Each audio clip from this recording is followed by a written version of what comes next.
नमस्कार मित्रांनो, स्वागत आहे आपलं अभिषेक कॉम्प्युटर एज्युकेशनवरती. तर बघा, MSCIT मधून जे आपण इरा सोडवतो त्यापैकी आपले फक्त 2 सेशन राहिलेले आहे, जे म्हणजेच सेशन नंबर 49 आणि 50. त्यापैकी 49 आपण या व्हिडिओमध्ये बघणार आहोत.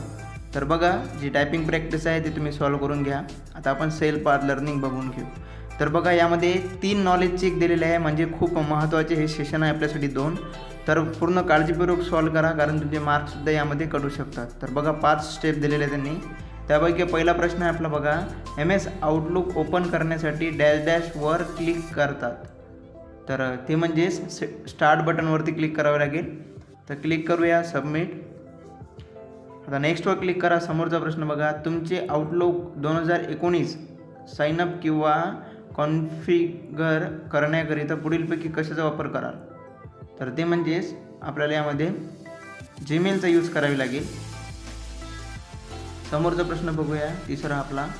तर आहे, कम्प्युटर इनचार्ज किंवा सिस्टीम ॲडमिन काही रूल्स मॅन्युअली सेट करण्याकरिता ॲडव्हान्स ऑप्शन वापरून आउटलुक कॉन्फिगर करू शकतो. तर यापैकी बरोबर आहे उत्तर. चौथा प्रश्न बघा आपला, यामध्ये आहे, नेव्हिगेशन्स पेन हे फोल्डर पेनच्या खाली सापडू शकते. तर आपल्याला जे नेव्हिगेशन आहे, तर याचं उत्तर आहे बरोबर. क्लिक करा, सबमिट. लास्ट प्रश्न बघा आपला, फोल्डर पेनच्या खालच्या भागातील बटन्स तुम्हाला वेगवेगळ्या आउटलुक मॅन्युअलमधून डॅश डॅश करण्यास मदत करतात. तर ते म्हणजेच यामध्ये आपल्याला जे स्विच आहे 4थ्या नंबरचं, ते मदत करतात आपल्याला. तिथं येस करून जे सेल्फ पाथ लर्निंग आहे मित्रांनो, तिथं एंड करून घ्या. आता यामध्ये बघा 3 नॉलेज चेक आहे, त्यापैकी पहिलं नॉलेज चेक आता आपण सॉल्व करूया. 3 दिलेले आहे त्यांनी, तर तिन्हीसुद्धा सॉल्व करावे लागेल आपल्याला. यामध्ये ऑरेंज कलरचे आहेत ते इम्पॉर्टंट आहे बघा. माऊस खालील बाजूस आणि कीबोर्डच्या समोर ठेवणे ही माऊस वापरण्याची योग्य पद्धत आहे. तर चूक आहे उत्तर. नंतर बघा, लॅपटॉप मांडीवर ठेवून दीर्घकाळ काम करता यावे याच उद्देशाने तो तयार केला असतो. तर चूक आहे, मांडीवर जास्त वेळ ठेवू नये लॅपटॉपला. नंतर एखादी गोष्ट तुम्ही डॅश डॅश केल्याने रिपिटिव्ह स्टेन इंजुरी म्हणजेच RSI हा विकार होऊ शकतो. तर त्यामध्ये सतत, जे 4थ्या नंबरचं आहे सतत, ते उत्तर आहे आपलं. नंतर बघा, तुमच्या मित्रांना आणि नातेवाईकांना प्रत्यक्ष निमंत्रणे पाठवण्यासाठी निमंत्रणे हा उत्तम मार्ग आहे. बरोबर की चूक? तर यामधून चूक आहे, याचं उत्तर. चूक करूया. नंतर बघा, प्रिंटर्स आणि स्कॅनर शेअर करणे हे ग्रीन कम्प्युटरचे तंत्र नाही. बरोबर की चूक?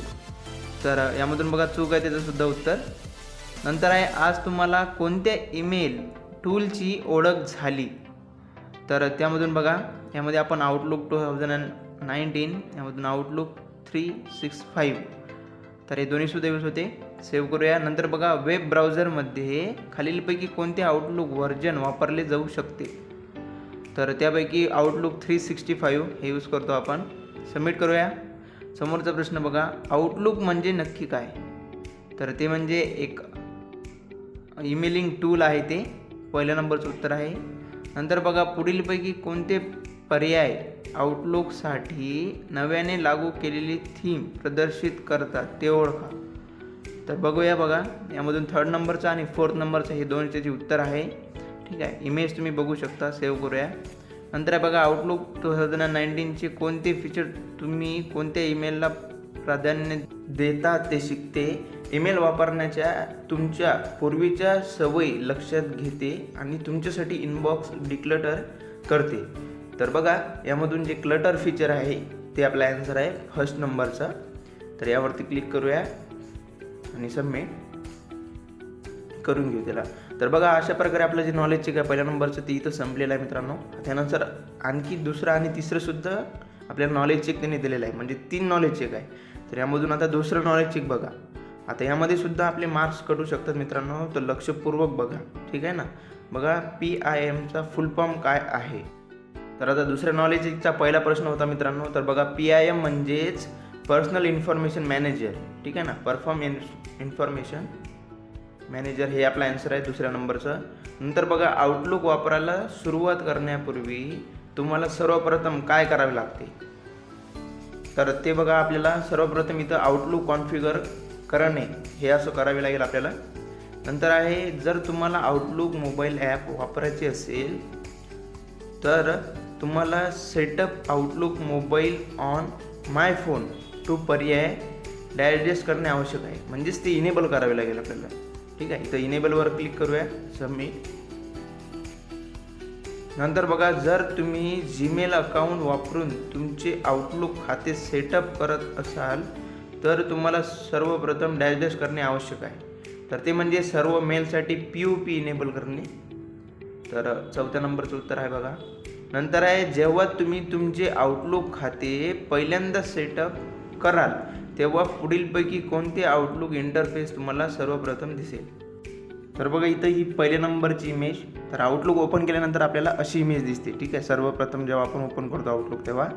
सबमिट करूया. नंतर बघा बॅकग्राऊंड स्टेशनरी फीचरचा उपयोग करून तुम्ही तुमचं ईमेल मॅसेजेसमध्ये एक छान बॅकग्राऊंड समाविष्ट करू शकता, म्हणजेच पहिल्या नंबरचं उत्तर आहे. आपण बॅकग्राऊंड वगैरे याच्यावर समाविष्ट करू शकतो. 4 त्यांनी ऑप्शन दिलेले, त्यापैकी फक्त एकच आहे आपलं.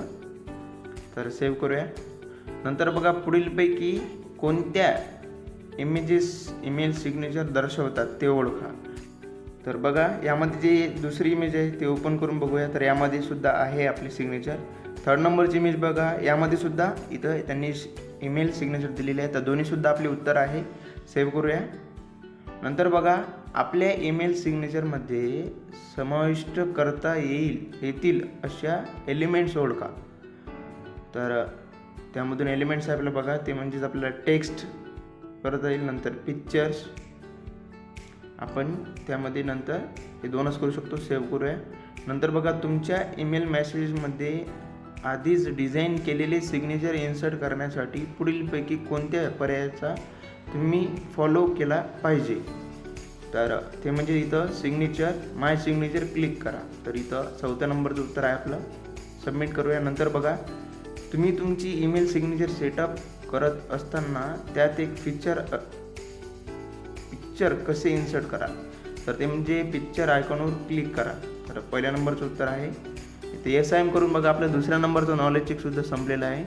यानंतर आता आपण 3rd नॉलेज चेक आहे ते बघणार आहोत. 100पैकी 100 आपल्याला गुण प्राप्त झाले, म्हणजेच सगळे उत्तर आपले बरोबर आले. ठीक आहे, आता समोरचा प्रश्न आहे आपला बघा, म्हणजे नॉलेज चेकमधून आहे. 3rd नॉलेज चेकमधून पहिला प्रश्न. नंतर बघा पुढीलपैकी कोणते आयकॉन्स आउटलुकमध्ये पीपल मॉड्यूल किंवा पिक्चरचे प्रतिनिधित्व करतात ते ओळखा. तर इथं 4थ्या नंबरचं बघा, तर हेच आपलं आन्सर आहे. नंतर बघा आउटलुकच्या पीपल मॉड्यूलमध्ये नवीन कॉन्टॅक्ट क्रिएट करण्यासाठी वापरण्याची शॉर्टकट की ओळखा. तर ते म्हणजेच Ctrl+N 4थ्या नंबरचं. नंतर आहे बघा कॉन्टॅक्ट ग्रुप म्हणजे काय. तर ते म्हणजेच एक ग्रुप म्हणून एकत्रित केलेले अनेक कॉन्टॅक्ट्स. तर ते पहिल्या नंबरचं उत्तर आहे. नंतर बघा जेव्हा तुम्ही एक कॉन्ट्रॅक्ट ग्रुप ईमेल पाठवतात तेव्हा काय होते. तर ते म्हणजे प्रत्येक सदस्याला ईमेल मिळते. तर सबमिट करूया. नंतर बघा जेव्हा तुम्ही कॉन्ट्रॅक्ट लिस्ट किंवा कॉन्टॅक्ट ग्रुप क्रिएट करता तेव्हा सर्वात शेवटची आणि सर्वात महत्त्वाची कोणती पायरी तुम्ही करायला हवी. तर ते म्हणजेच सेव्ह अँड क्लोजवर क्लिक करावं लागेल. 2nd नंबरचा ऑप्शन आहे त्यावरती. नंतर बघा एक नवीन ईमेल क्रिएट करताना पुढीलपैकी कोणता तपशील किंवा फील्ड्स तुम्ही भरू शकता ते ओळखा. तर यामधून जे टू आहे, नंतर CC आणि इथं सब्जेक्ट, ते तिन्हीसुद्धा आपल्याला भरावे लागेल नवीन ईमेलसाठी. सेव्ह करूया. नंतर बघा आउटलुकमध्ये ईमेल कसं सेव्ह करायचा ते तुमच्या मित्राला जाणून घ्यायचे आहे. तुम्ही तुमच्या माहितीनुसार त्याने काय केले पाहिजे. तर बघा त्याला ड्राफ्ट म्हणून सेव्ह केले पाहिजे त्या ईमेलला. 2nd नंबरचा ऑप्शन होतो. नंतर बघा पुढीलपैकी कोणता आयकॉन न्यू मेसेज विंडोजमधील अटॅच फीचरचे प्रतिनिधित्व करतो. तर इथं 2nd नंबरचं बघा तेच एक अटॅचमेंट म्हणून आहे, त्याच्यामध्ये तुम्ही कोणची फोल्डर आणि पिक्चर अपलोड करू शकता. नंतर आहे ईमेलशी संबंधित पुढीलपैकी कोणते ॲक्शन्स तुम्ही करू शकता. तर ते म्हणजे डिलीट, नंतर फॉरवर्ड आणि आपण इथं रिप्लायसुद्धा करू शकतो. सेव्ह करूया. नंतर बघा तुम्ही पाठवलेला ईमेल आउटलुकमध्ये कोठे पाहू शकता, तर ते म्हणजे सेंट आयटममध्ये. तर इथं पहिल्या नंबरचं उत्तर आहे. ते SIM करून बघा इथं एंड करून घेऊ तिसऱ्या नॉलेज चेकला सुद्धा. ठीक आहे, तर इथं 3 नॉलेज चेक सॉल्व केले मित्रांनो आपण. ते संपलेलं आहे इथं. त्यानंतर इथं बघा आता तिन्हीसुद्धा आपले सॉल्व झालेले आहे आणि 100 पैकी 100 आपल्याला स्कोअर मिळालेला आहे. म्हणजे एकसुद्धा आपला ॲन्सर कटलेला नाही आहे. तर बघा समोर आहे आता डू इट युअर सेल्फ. तर स्टार्ट करूया. बघा पहिला प्रश्न आहे डिपार्टमेंट नेम टेक्स्ट सिलेक्ट करा. त्याचा फॉन्ट कॅलिब्री लाईट करण्यासाठी होम टॅब फॉन्ट ग्रुप याचा वापर करा. तर स्टार्ट करूया. होम टॅबमधून फॉन्ट ग्रुपमधून फॉन्ट याचा वापर करायचा आहे आपल्याला. तर इथं बघा डिपार्टमेंट नेम, तर हा फॉन्ट सिलेक्ट करू असा. त्यानंतर इथं जो फॉन्ट त्यांनी आपल्याला सांगितला आहे कॅलिब्री लाईट, ती इथं टाईप करून घेऊ किंवा तुम्ही डायरेक्टली मॅन्युअली इथून त्या ॲरोमधून चूजसुद्धा करू शकता. तर मी इथं एंटर करतो असं नाव आलेलं इथं कॅलिब्री लाईट. तर ते आपण फॉन्ट इथं अप्लाय केला तर सबमिट करूया. नंतर आहे दिलेल्या डॉक्युमेंटमध्ये Pankaj textile suppliers private limited text select करा. त्याचा फॉन्ट सेंच्युरी आणि फॉन्ट साईज 14 करण्यासाठी होम टॅब फॉन्ट ग्रुप याचा वापर करा. तर परत स्टार्ट करूया. तर बघा आता पंकज टेक्स्टाईल सप्लायर्स, तर हा फॉन्ट बघा इथं थोडं झूम केल्यानंतर इथं बघा पंकज टेक्स्टाईल सप्लायर्स पूर्ण टेक्स्ट सिलेक्ट करावं लागेल आपल्याला त्यांनी सांगितलं. तर त्यानंतर इथं फॉन्ट जे त्यांनी सांगितलं आपल्याला सेंच्युरी, तर ते फॉन्ट इथं आपण टाईप करून घेऊ. तुम्ही डायरेक्टली मॅन्युअली सुद्धा इथं टाईप करून घेऊ शकता किंवा इथं ॲरोमधून सुद्धा चूज करू शकता. इथं फॉन्ट साईज 14 सांगली, 14 घेऊ इथून आणि एंटरचं बटन प्रेस करूया. दोन्ही अप्लाय झाल्यानंतर बघा साईज आणि फॉन्ट चेंज होईल. सबमिट करू. थर्ड प्रश्न बघा आपल्या दिलेल्या डॉक्युमेंटमध्ये low sugar sweets text select करा. त्याचा फॉन्ट एरियल ब्लॅक करण्यासाठी होम टॅब फॉन्ट ग्रुप याचा वापर करा. तर स्टार्ट एक्झाम करूया. आता बघा लो शुगर स्वीट्स, तर हा फॉन्ट आपण इथं दिलेला आहे त्यांनी, हा टेक्स्ट.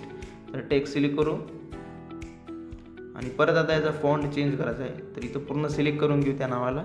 नंतर इथं फॉन्ट चेंज करण्यासाठी बघा इथं परत तुम्ही क्लिक करा आणि इथं एरियल ब्लॅक असं टाईप करून घ्या किंवा तुम्ही डायरेक्ट या ॲरो जे आहे इथं स्मॉल त्यामधून सुद्धा चूज करू शकता. ठीक आहे, इथं मी पूर्ण टाईप केलेला आहे. इथं एंटर करतो तर फॉन्ट चेंज होऊन जाईल. सबमिट करूया. लास्ट सेकंड प्रश्न बघा दिलेल्या डॉक्युमेंटमध्ये पेशवाई टेक्स्ट सिलेक्ट करा आणि त्याचा फॉन्ट कॅलिब्री करण्यासाठी होम टॅब फॉन्ट ग्रुप याचा वापर करा. तर बघा इथं पेशवाई, तर इथं हा फॉन्ट आहे, क्लिक करूया त्याच्यावरती. पहिल्याच नंबरच्या टेक्स्टवर क्लिक करा फक्त, सगळे इकडेच पेशवाई आहे. बट पहिला सिलेक्ट केला आपण त्यामधून कॅलिब्री फॉन्ट, तर इथं आपण डायरेक्टली आता चूज केलं टाईप न करता. सबमिट करूया. लास्ट प्रश्न आहे बघा आपला दिलेल्या डॉक्युमेंटमध्ये सारी सेंटर हे टेक्स्ट सिलेक्ट करा आणि त्याचा फॉन्ट कलर ग्रीन करा. त्यासाठी होम टॅब फॉन्ट ग्रुप आणि फॉन्ट कलर याचा वापर करा. तर स्टार्ट एक्झाम करूया. आता परत आपल्याला सारी सेंटर, तर बघा इथं सारी सेंटर, तर इथं हा टेक्स्ट आहे तो सिलेक्ट केला आपण. यानंतर इथं फॉन्ट कलरसाठी यावरती क्लिक करू आणि ग्रीन कलर बघा इथं ग्रीन आहे, तर ग्रीनवरती क्लिक केलं नंतर सबमिट करू. तर बघा इथं आपलं जे डू इट युअर सेल्फ होतं ते सुद्धा झालेलं आहे. तर एंड करून घेऊ डू इट युअर सेल्फला. तर मित्रांनो बघा इथं आता प्रोसेस फोलिओ तर नाही आहे, प्रोसेस फोलिओ दोन्ही सेशनमध्ये नसणार आपल्याला, फक्त आता सिम्युलेशन क्वेश्चन आणि सेशन कम्प्लिशन टेस्ट आहे. तर त्यामधून सिम्युलेशन क्वेश्चन बघा पहिला, डॉक्युमेंटला नेहमी शीर्षक म्हणजेच टायटल किंवा विषय असलाच पाहिजे. त्यासाठी पहिल्या पानावर द बिझनेस प्रपोजल या टेक्स्टचं टेक्स्ट बॉक्स इन्सर्ट करा. तर स्टार्ट करू.